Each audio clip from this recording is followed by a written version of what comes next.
Ravi de vous retrouver, madame, monsieur, bonsoir et merci d'être avec nous. À la une ce soir, l'immunité parlementaire de Ousmane Sonko levée. L'Assemblée nationale l'a voté à la majorité. Toutefois, certains députés continuent de décrier la procédure. Les manifestations très usitées par les militants pour soutenir un leader en déboire avec la justice, une expression de la colère pas appréciée des Sénégalais. Saint-Louis, première étape de la tournée du ministre de l'Élevage et des Productions animales, une tournée consacrée à la modernisation du secteur.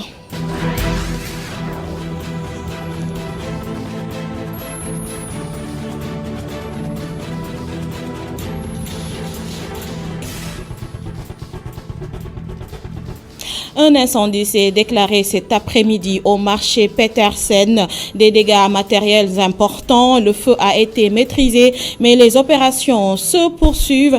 Le bilan avec le chef des opérations des sapeurs-pompiers, Harouna Diallo, au micro de Youssouf Kanté.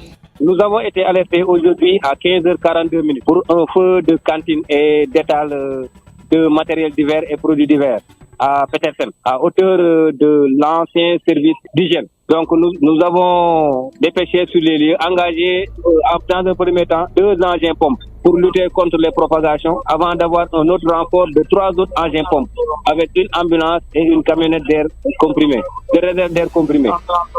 Le feu, il y a eu beaucoup de dégâts matériels surtout. Nous ne déplorons pour le moment aucune perte en vie humaine. Les opérations se poursuivent. Nous sommes à la phase déblai et dégarnissage parce que le feu est éteint.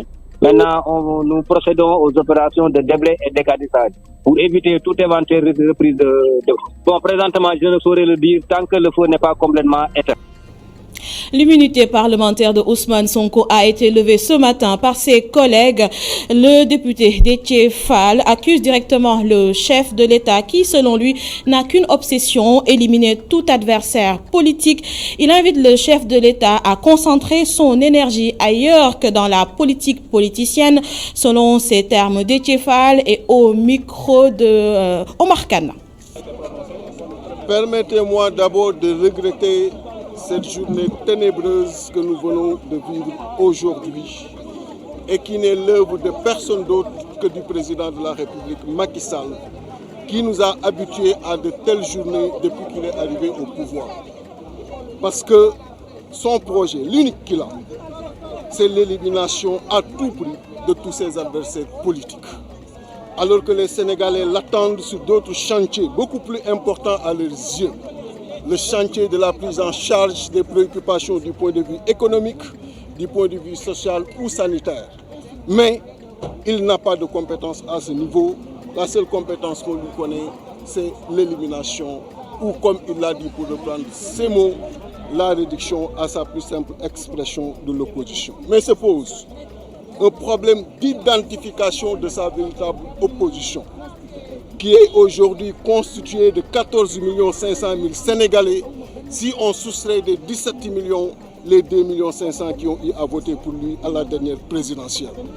Et ces populations n'attendent pas de lui ce projet hideux et finesse d'élimination de M. Ousmane Sonko, à qui nous apportons notre soutien, parce qu'il faut le rappeler, il est sorti 3e à la dernière présidentielle.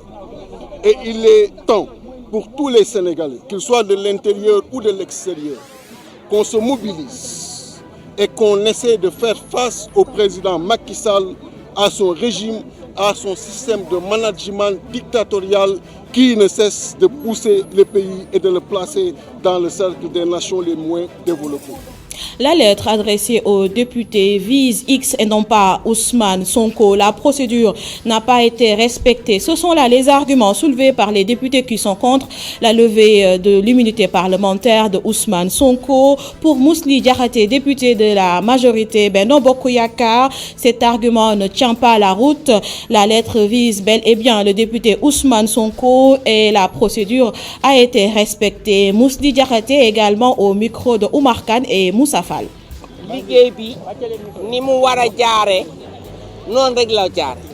La procédure a été respectée.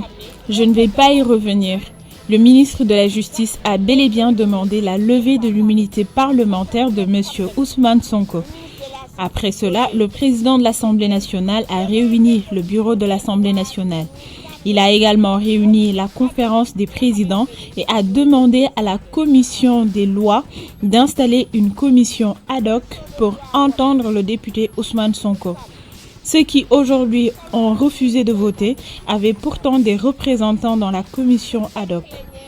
Que personne ne nous parle de X, on ne va pas lever l'immunité parlementaire dans X. La lettre mentionne bien M. Ousmane Sonko. C'est son nom qui est dans tous les documents qu'on a reçus. Ousmane Sonko, mon nek ci lettre du ministre de la Justice garde des Sceaux yónnee loolu le président commission loi lire loolu moo nekk ci document yi nga xam te moom la ñu jox Assemblée nationale. Levée de l'immunité parlementaire de Ousmane Sonko, toujours la polémique sur la procédure enfle, mais le juriste et colonel de la gendarmerie à la retraite appelle au calme et à la sérénité. Sankoun Fati demande aux Sénégalais d'avoir confiance dans les institutions, la justice en particulier. Sankoun Fati était l'émission de Keno Askanui sur ITV. Il est interrogé par El Hadj Malick Cissé. C'est d'abord pour demander à que chacun, chaque citoyen, puisse garder le calme, avoir confiance à nos institutions, parce que ça va faire acte de citoyenneté. Que quand il y a des litiges, un litige entre deux citoyens, là où doit se dire le droit, c'est devant un tribunal, après un débat contradictoire, où chaque partie arrive à égalité, ce qui caractérise ce qu'on appelle l'égalité devant la justice. Donc la justice est égalitaire. J'ai l'habitude de dire effectivement notre justice, parce que la vérité absolue n'appartient qu'à Dieu. Maintenant, notre justice, c'est notre justice, elle peut se tromper. C'est pourquoi il existe parfois des erreurs judiciaires, mais c'est notre justice. Je le dis en paraphrasant, puisqu'on dit Dura l'élève, c'est vrai.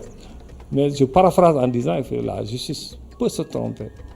Et ça arrive. Mais c'est notre justice, on doit la respecter parce que chaque fois qu'on a des problèmes, on s'adresse à notre justice. La manifestation est souvent l'expression de la colère. De plus en plus de jeunes sortent pour manifester lorsque leur leader politique a des problèmes avec la justice. Ces revendications souvent violentes sont décriées par beaucoup de Sénégalais. Un reportage de Nima Sadio et Mafalfal. Sur une allée du Centenaire moins bondée de monde que d'habitude, un groupe de taximans. Ibra Diouf regrette les manifestations qui ont causé beaucoup de dégâts.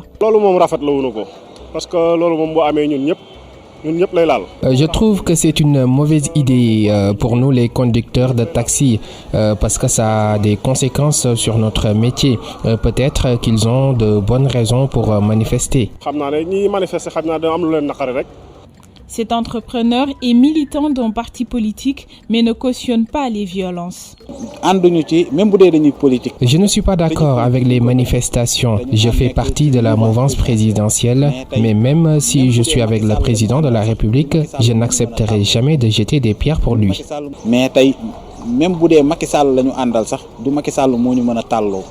Ce sont les Sénégalais qui paient souvent les pots cassés. Il y a plusieurs manières de manifester sa colère. Les cartes d'électeurs sont là pour ça. Si un candidat ne te plaît pas, le mieux serait d'aller aux urnes et voter. C'est mieux que de brûler des pneus et d'indisposer les gens. Les biens d'autrui sont souvent visés par les manifestants. Cette situation conduit même certains Sénégalais à se demander si l'État ne serait pas responsable de la politisation de la sphère publique. Les élèves du lycée de Thiaroye interrompent et font annuler les compositions des terminales. Ils jugent les heures de cours insuffisantes. La police les a dispersés à coups de gaz lacrymogène, ce qui a causé des évanouissements chez beaucoup d'élèves. Le reportage plutôt de Mamadou Lamine Fati. Ça a chauffé aujourd'hui au lycée Seydina Limamoulaye de Guédiawaye. Les cours ont été perturbés et les compositions du jour annulées à cause des manifestations des élèves. On était venu à l'école comme tous les jours pour suivre les cours normalement. À un moment donné, avant 10h, on a senti des gaz qui étaient dans l'école. Lorsqu'on a ouvert nos fenêtres, on a vu que c'était des gaz lacrymogènes qui étaient dispensés dans l'école. déjà le panique s'est semé, les élèves ont commencé à crier, à hurler, donc certains même sont tombés parce qu'ils sont asthmatiques, ils ne peuvent pas respirer à cette air. Du coup, on a dû annuler les cours parce que déjà les élèves en classe terminale, elles ont déjà démarré les compositions. La cause, on nous a dit que ce sont nos camarades du lycée de Thiaroye qui devaient commencer normalement, comme c'est l'IA Pikine Guédiawaye démarre ses compositions aujourd'hui. Ils ont dit qu'ils ne peuvent pas faire les compositions parce qu'ils n'ont pas toutes les compétences ni les connaissances requises pour faire cette évaluation semestrielle. Beaucoup d'élèves ont perdu connaissance à cause des gaz lacrymogènes de la police. Une situation que déplore le proviseur du lycée et pointe du doigt en même temps les élèves. Pour dire vrai, ce sont les élèves qui, les premiers, ont jeté des pierres sur les policiers. Donc, les élèves de Thiaroye qui ont jeté des pierres sur les policiers. Et ces policiers ont lancé des grenades lacrymogènes pour maîtriser la situation. Bon, malheureusement, quelques élèves se sont évanouis. Nous avons déjà alerté les sapeurs-pompiers parce que beaucoup d'élèves qui étaient évanouis se sont après levés et ont continué. Mais malheureusement, pour certains, ça persiste. Bon, les sapeurs-pompiers sont en route et nous allons tenter de maîtriser la situation. Durant des heures, les cours ont été interrompus au lycée Seydina Limamou Laye. Les élèves du lycée de Thiaroye ont perturbé les compositions des classes de terminale pour réclamer plus de temps de préparation. Et direction Touba, la campagne de vaccination officiellement lancée en présence des autorités de la localité. Le médecin-chef district sanitaire saisit l'occasion pour inciter les populations à adopter le vaccin contre la Covid-19 afin d'éradiquer définitivement la pandémie. Voici Dr Naï Maguette Ndiaye, médecin-chef de district sanitaire. Ses propos sont recueillis par Gorandaklo.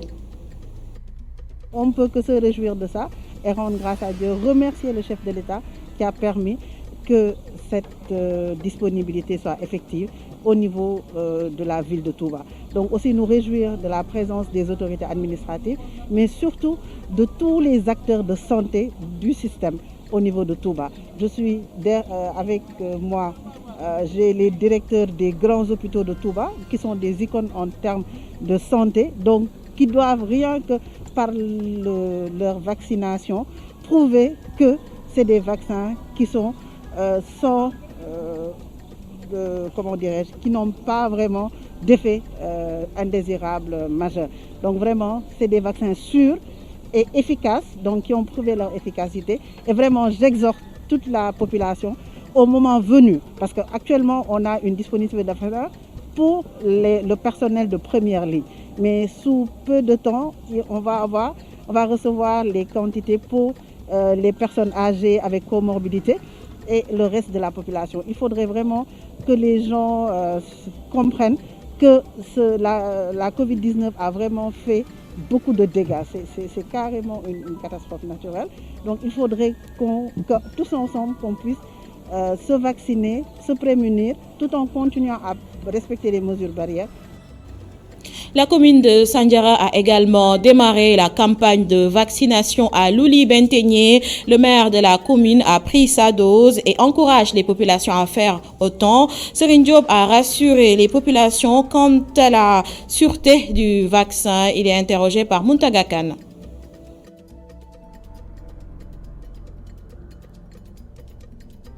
Pour continuer à lutter, à résister, à être plus résilient, faire ces vaccinations, d'abord au niveau du personnel de santé, ensuite au niveau des personnes âgées de plus de 60 ans, et puis couvrir toute la population.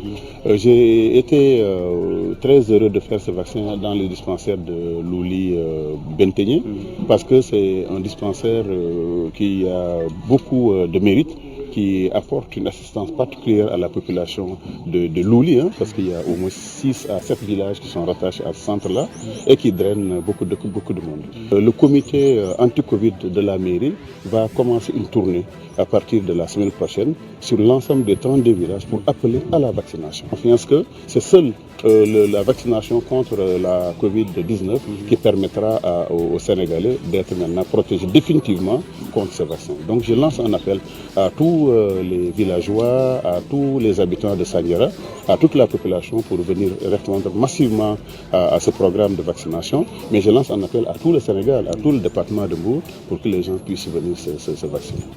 Et le point du jour du ministère de la Santé et de l'Action sociale fait état de 290 nouvelles contaminations sur 2762 tests effectués, 5 décès enregistrés, 50 cas graves sont actuellement en réanimation et 265 patients ont été contrôlés négatifs, donc guéris. Et plus d'1 milliard, c'est le montant payé par la couverture maladie universelle en cours de l'année 2020 dans la région de Kaolack. L'annonce est du directeur général de la CMU en tournée régionale pour s'enquérir de l'état d'avancement du programme dans les régions centres du Sénégal. À Kaolack, le directeur général de la CMU s'est dit satisfait du déroulement du programme. Le compte rendu de Adama Sarr Astumbaye.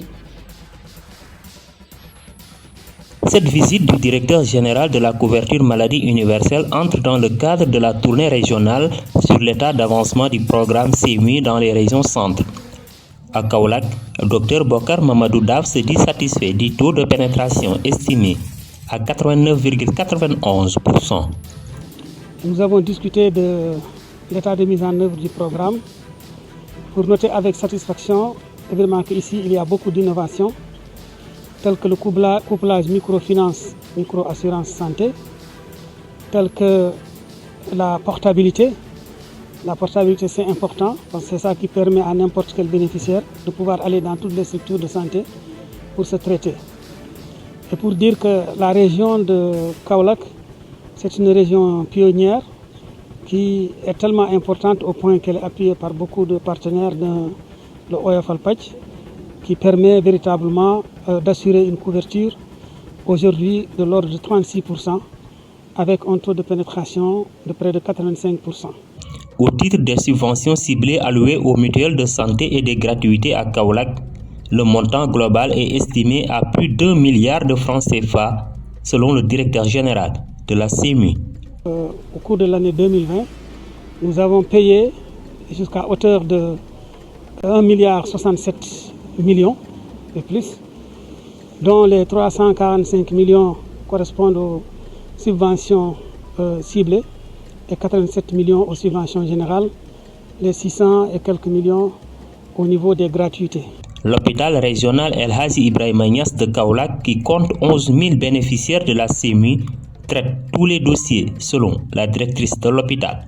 Tout à l'heure, j'ai énuméré l'activité de 2020 avec un total de plus de presque 11 000 contacts de bénéficiaires de l'agence de la couverture maladie universelle. Et il est à noter qu'au niveau du centre hospitalier El Hadji Ibrahima Niass, on ne rejette pas de patients venant des gratuités de l'agence. Le directeur général de la couverture maladie universelle a aussi visité les structures sanitaires privées de la commune de Kaolack où il a noté beaucoup de satisfaction. Une autre tournée, cette fois-ci celle du ministre de l'Élevage et des Productions animales, entamée à Saint-Louis. L'objectif de cette tournée nationale est d'échanger avec les acteurs sur la volonté de l'État de moderniser le secteur de l'élevage. Momar Alisnia Mokhtar Seck. Prendre contact avec les services déconcentrés de son département et les acteurs de l'élevage, tel est l'objectif de la tournée que vient d'entamer le ministre de l'Élevage dans la région de Saint-Louis. Il a également saisi cette opportunité pour exposer la politique du gouvernement par rapport à la modernisation de l'élevage. Il s'agit d'arriver à augmenter la productivité du secteur en mettant un focus sur l'alimentation du cheptel, en mettant un focus sur la santé animale, mais également en mettant un focus sur l'amélioration du cadre et des acteurs. Cette modernisation du secteur de l'élevage, selon le ministre, passe d'abord par le développement des cultures fourragères.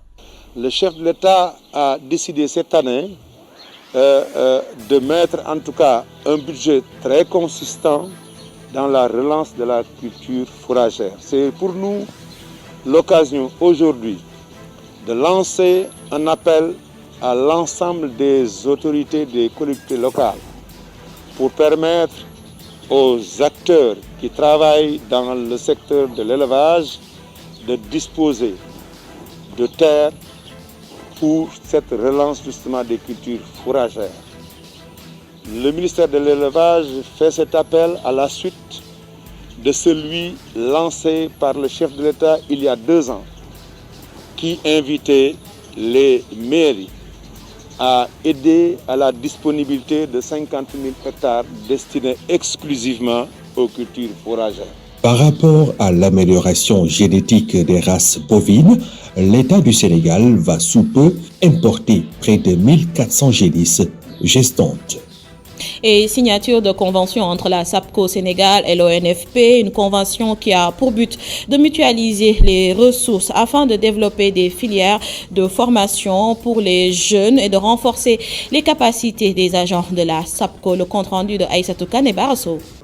Après des échanges fructueux, la SAPCO Sénégal, Société d'aménagement de la Petite Côte, a signé une convention de partenariat avec l'ONFP, l'Office national de formation professionnelle. L'objectif global de cette convention de partenariat, un renforcement de capacité des agents de SAPCO, mais aussi une main-d'œuvre qualifiée pour leur mission de développer et promouvoir le tourisme. Il s'agit d'une cérémonie de signature d'une convention de partenariat entre la SAPCO et l'ONFP. Pour mutualiser nos ressources, mais aussi pour permettre aujourd'hui à la SAPCO d'accéder au programme de formation professionnelle mis en place par l'ONFP. Sur la base de la responsabilité sociétale d'entreprise, la SAPCO s'est rapprochée de l'ONFP pour promouvoir la validation des acquis de l'expérience VAE et développer des filières de formation. La SAPCO qui s'est engagée dans une politique RSE, qui s'est aussi engagée pour soutenir l'employabilité des jeunes au niveau des pôles touristiques et aussi pour soutenir un peu la valorisation des acquis de l'expérience. En tout cas, s'est rapproché de l'ONFP. Pour ce faire, ils ont mis en place des écoles de formation à Saint-Louis, Ziguinchor et Diamniadio. La SAPCO intervient dans l'aménagement, la promotion touristique, mais il faudrait considérer que nos interventions vont au-delà. Nous avons des extensions jusque dans l'artisanat d'art, n'est-ce pas? Nous allons vers l'horticulture. Nous avons récemment signé une convention avec le Centre national horticole. Donc pour vous dire que le tourisme touche à tout et l'ONFP aussi touche à tout. Un suivi et évaluation sera fait pour s'assurer qu'un bon pourcentage puisse intégrer le milieu professionnel. Nous allons vers un plan d'action qui sera suivi et à partir de ce moment, nous aurons une approche quantitative, n'est-ce pas, de ce qui a été projeté et de ce qui va être réalisé. L'essentiel, c'est qu'on puisse travailler à doter aux jeunes de capacités et de compétences, n'est-ce pas, qui leur permettent d'entreprendre ou de se mettre en service salarié. Cette convention entre dans la dynamique de fusionner les forces afin d'avoir des impacts certains dans le milieu touristique et professionnel. Une formation par alternance entre théorie et pratique. Paris, la maire de la ville, veut proposer au gouvernement un reconfinement de la capitale française. Mais le président du conseil régional et le premier ministre Jean Castex ne sont pas emballés par cette idée. Plus de détails avec Abdoulatif Diop. En France, l'idée d'un reconfinement de la ville de Paris est agitée par la maire Anne Hidalgo. Malgré les nombreuses restrictions édictées par les autorités françaises, le virus de la Covid-19 continue toujours de se propager en France, et plus particulièrement à Paris. Dans les Alpes-Maritimes, au nord de la France et la Moselle, les autorités locales ont décrété des reconfinements pour mieux barrer la route au virus. À Paris, les autorités municipales voudraient proposer ce schéma au gouvernement, mais l'idée ne serait pas envisageable selon le Premier ministre Jean Castex. Des discussions sont engagées avec la présidente du conseil régional Valérie Pécresse pour l'élargir dans toute l'Île-de-France. Mais l'ancien ministre du Budget et des Comptes publics de Nicolas Sarkozy ne semble pas emballé non plus par un éventuel reconfinement vu les conséquences économiques désastreuses que cela pourrait engendrer. Le bras droit de la maire de Paris, Emmanuel Grégoire, tient de toute façon à cette volonté de reconfiner la capitale française, même si son idée suscite des critiques de ses opposants.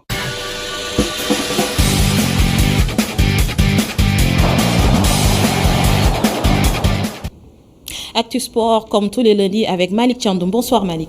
Bonsoir Oussama. Et on démarre avec Maître Augustin Senghor, candidat à la présidence de la CAF qui était en visite en Guinée. Il a été reçu par le président Alpha Condé et a longuement échangé avec Antonio Souaré, le président de la Fédération guinéenne de football. Effectivement, après avoir lancé sa campagne en Guinée-Bissau, cette fois-ci, le président Augustin Senghor s'est rendu à Guinée-Conakry où il a rencontré le président de la Fédération guinéenne de football Antonio Souaré. Il a également été reçu par le président de la République de Guinée, son Excellence Alpha Condé. Après cela, Augustin Senghor a tenu une conférence de presse à la salle de conférence générale Lansana Conté de Nongo à Conakry. Il a profité de l'occasion pour présenter son programme Team Africa Vision. On va l'écouter au micro de Mamadou Mokhtar Souaré. Donc globalement, sur cette audience, je suis satisfait et je remercie le président Alpha Condé de nous avoir donné cette opportunité.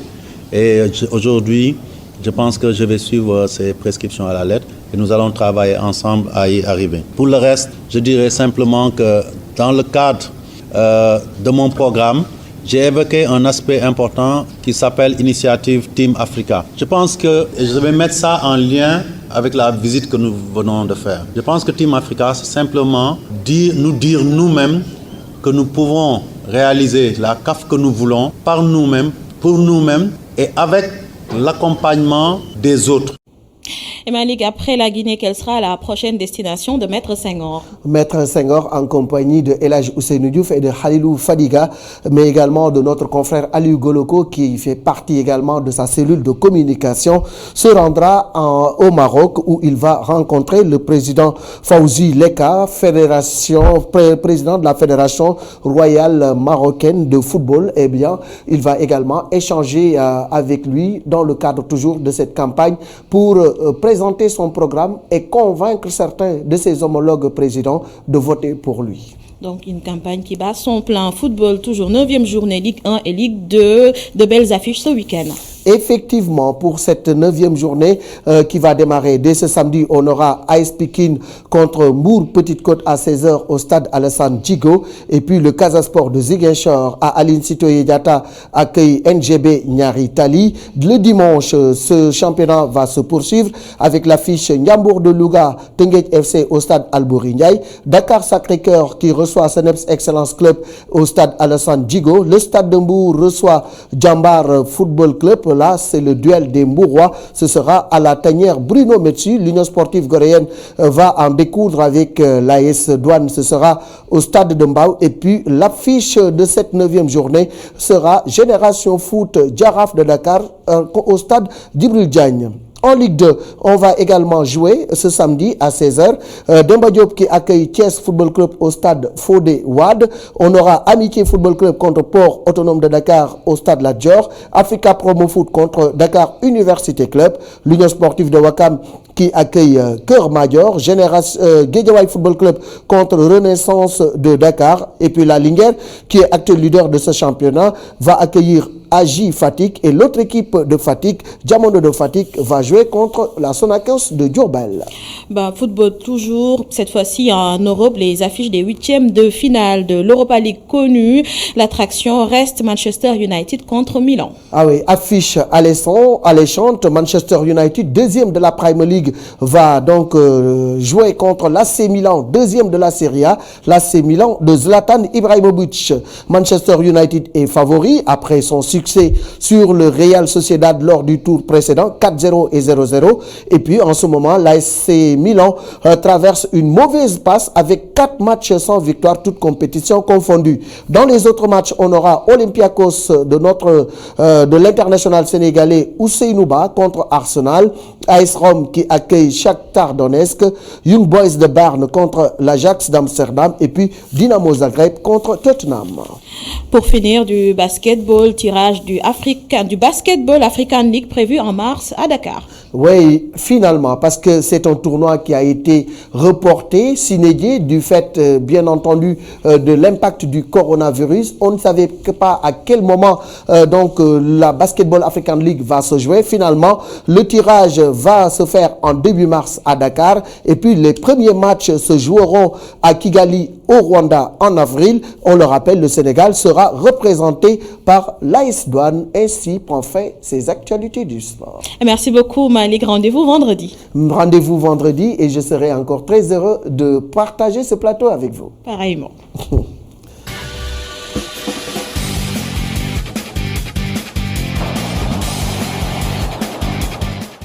C'est la fin de ce journal. Merci à vous de l'avoir suivi. Mais l'information en continu sur www.emedia.sn. Retrouvez Khalifa Diakhaté dans Intérêt Général ce soir. Très bonne soirée.